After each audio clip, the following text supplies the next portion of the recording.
This is TWiT. I find this super interesting.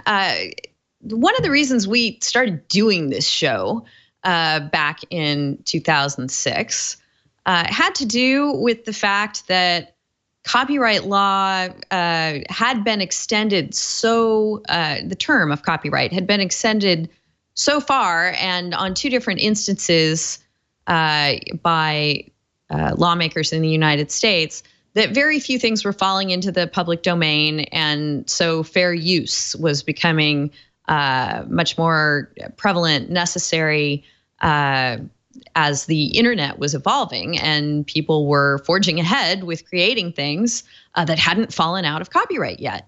Well, fast forward now to January of 2018 and specifically to January 1st of 2019 next year.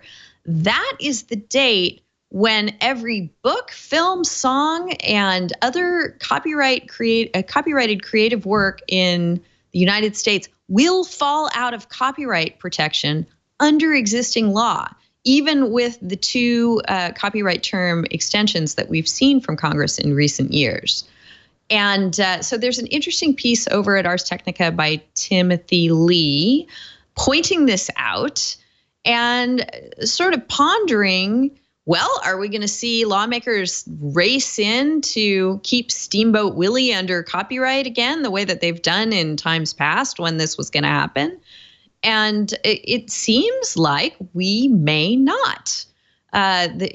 Timothy reached out to people at the RIAA and the MPAA, and nobody there sounds terribly interested in lobbying Congress, urging them to extend our copyright term yet again. And Timothy's speculation on that is that it's just become kind of a politically unpopular position to take. Copyright terms are already extraordinarily long.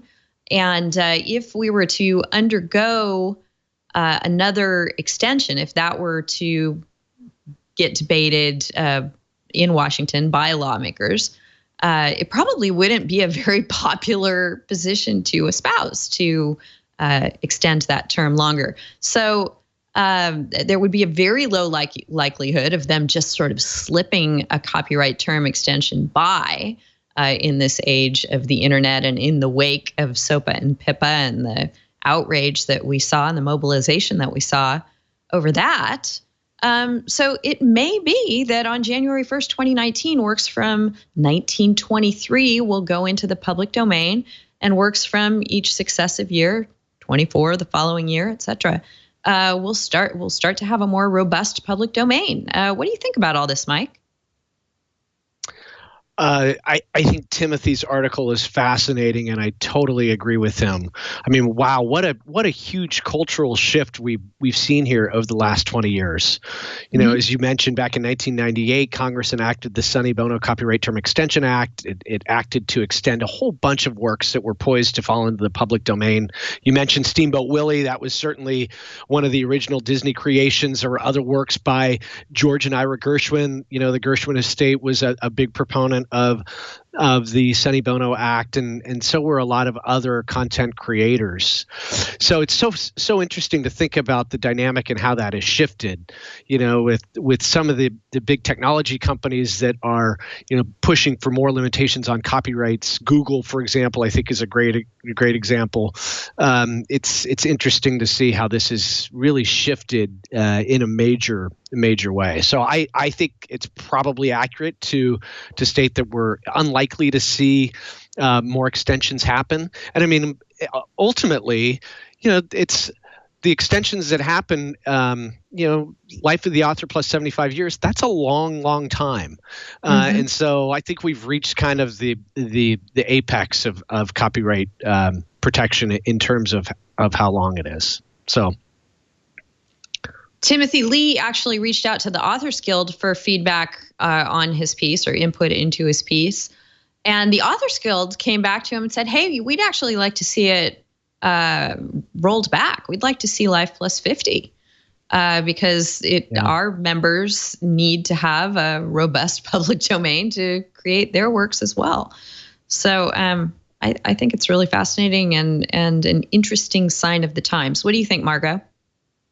Yeah, I have to agree. I mean, it seems silly to have it even be so long after life, 75 years. I guess the whole point of copyright law is to create a good incentive to write and, create new works. But if the author himself or herself isn't even seeing those returns, then I don't really see the point as a non-legal opinion. It seems like it makes sense to maybe roll it back, because unless I don't know of like a seriously good reason to keep it going longer than 75 years. Right. Interesting stuff. Start to have more access to works created in, well, not that we're in the 20th century anymore, but we shortly not too long ago were. So would be nice Margot, to. Margot, you bring up a really good point about the underlying incentives with respect to our copyright laws. Of course, the Copyright Act, the basis for it is in the Constitution itself, which provides that Congress can pass legislation that protects works for limited times. And so, it is supposed to be of limited duration. And the whole purpose and rationale behind copyright is to make sure that authors and creators are properly incentivized. And are we getting to the point, if it went beyond 75 years, that the incentive piece is pretty much out of the equation? I mean, no one's creating works knowing, oh, I'm going to create this work because it's going to last for 75 years. I mean, it's just kind of beyond everybody's purview. And that was one of the original challenges to the Sonny Bono Copyright Term Extension Act initially was, you've kind of removed this whole incentive. You've basically made it irrelevant by extending the term so long. So it's I think this is a welcome development, and it's going to be interesting and fun to see the works as they lapse, fall into the public domain, and what creative people are going to be doing with those works once they're free and open to the public.